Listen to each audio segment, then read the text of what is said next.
দ্বিতীয় বিশ্বযুদ্ধের পরে প্রথম কিন্তু টর্পেডো ব্যবহার করা হলো।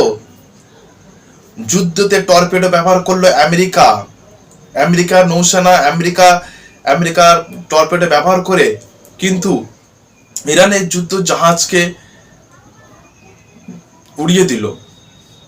আমেরিকার টর্পেডো ব্যবহার করে ইরানের যুদ্ধ জাহাজকে উড়িয়ে দিল ভারতীয় উপমহাসাগরে, শ্রীলঙ্কার তটস্থ এলাকায়। সেখানে জাহাজটা ফিরছিল।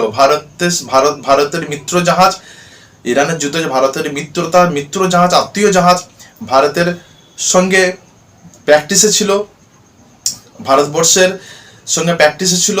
প্র্যাকটিস সেরে সমস্ত কিছু সেরে সেই জাহাজটা কিন্তু ভারত মহাসাগরের দিকে আবার পাড়ি দিয়েছিল। ভারত মহাসাগর তটস্থ এলাকায়, কিন্তু শ্রীলঙ্কার তটস্থ এলাকায় সেখানে কিন্তু টর্পেডো হামলা, আমেরিকার পক্ষ থেকে টর্পেডো হামলা চালানো হয় সে জাহাজে।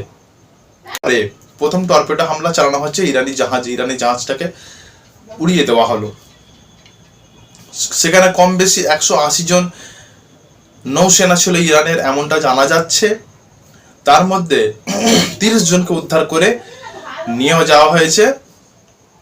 30 জনকে উদ্ধার করা হয়েছে, তারা হাসপাতালে ভর্তি আছে, শ্রীলঙ্কার হাসপাতালে। আরো অনেক সেনা নিখোঁজ হয়ে আছে। তাহলে আমেরিকার আধিপত্য, আমেরিকা কিন্তু ভারত মহাসাগরে কাকে শাসাচ্ছে বা কাকে সে তার টার্গেট করছে।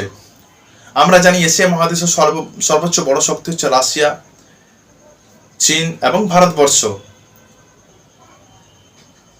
কিন্তু সবারই কাছে, প্রত্যেকের কাছে কিন্তু আমেরিকা চ্যালেঞ্জ ছুড়ে দিচ্ছে। আমাদের ভারতবর্ষের উপমহাদেশে কিন্তু ভারত মহাসাগরে কিন্তু মার্কিন সাবমেরিন এসে কিন্তু ইরানি জাহাজকে ধ্বংস করে দিল। ইরানি নৌসেনা যা ভারত থেকে ফিরছিল, মিত্রতা জাহাজ, প্রত্যেক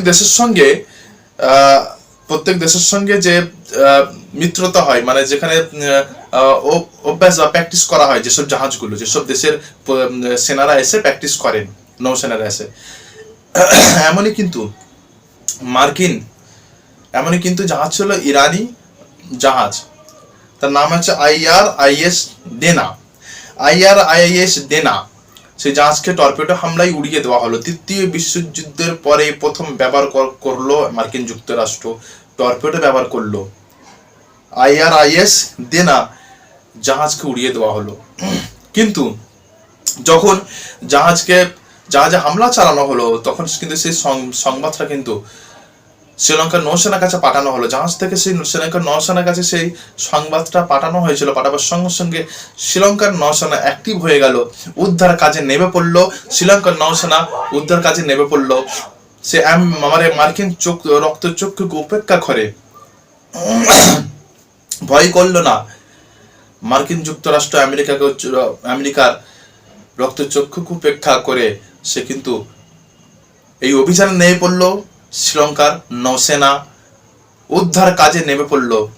জাহাজে যতজন নৌসেনা ছিল তাদেরকে বাঁচাবার জন্য অ্যাগ্রেসিভ মুডে কিন্তু দেখা গেল শ্রীলঙ্কার নৌসেনা।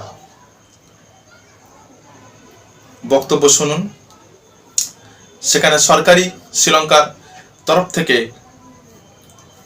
কি টুইট করা হয়েছে শুনুন। Sri Lanka has deployed naval ships and aircraft to assist the Iranian frigate IRIS Dena after the reported distress of all coast of Gulf. Foreign Minister Vijitha Heroth confirmed that 30 of the approximately 180 sailors on board have been rescued so far. Rescue operations are ongoing just outside Sri Lanka's territorial waters. মার্কিন এটা অন্য কোনো কোথায় নয়, এটা middle ইস্টেও নয়, এটা হয়েছে একমাত্র ভারত মহাসাগরের শ্রীলঙ্কা তটবর্তী এলাকায়। ভারত মহাসাগরে এমন ঘটনা ঘটে।